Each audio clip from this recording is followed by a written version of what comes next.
ঢালিউডের আলোচিত অভিনেত্রী মিষ্টি জান্নাত মাঝে মধ্যেই সামাজিক মাধ্যমে ছবি ভিডিও পোস্ট দিয়ে নেটিজেনদের আলোচনায় থাকেন। এবারও তার ব্যতিক্রম নয়। সম্প্রতি সামাজিক মাধ্যমে একটি পোস্ট দিয়ে বেশ কিছু পেজ, তথাকথিত সাংবাদিক, কন্টেন্ট ক্রিয়েটর, ফেসবুক ও টিকটক ব্যবহারকারীর বিরুদ্ধে গুরুতর অভিযোগ এনেছেন। মানহানির মন্তব্যের জন্য তিনি 127 জনের বিরুদ্ধে আইনি পদক্ষেপ নেওয়ার হুঁশিয়ারি দিয়েছেন। এই ঘটনায় সামাজিক মাধ্যমে নেটিজেনদের মাঝে মিশ্র প্রতিক্রিয়া দেখা দিয়েছে।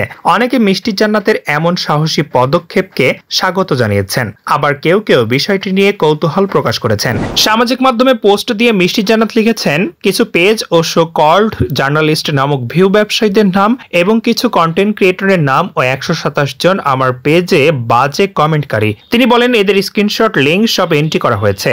সঙ্গে কিছু শো কল্ড ফেসবুকার, টিকটকারের নাম নিয়ে আমার লয়ার এবং আমার ফ্যান, ফলোয়ার ও পরিবার কাজ করছে। মিষ্টি জান্নাত বলেন, আমার মানহানির করার পেছনে একটি সংঘবদ্ধ চক্র কাজ করছে। অতি শীঘ্রই এদের আইনের আওতায় নিয়ে আনা হবে। একদল লোক পেছনে লেগে আছে, এখন তাদের আর কোনো ক্ষমা নেই।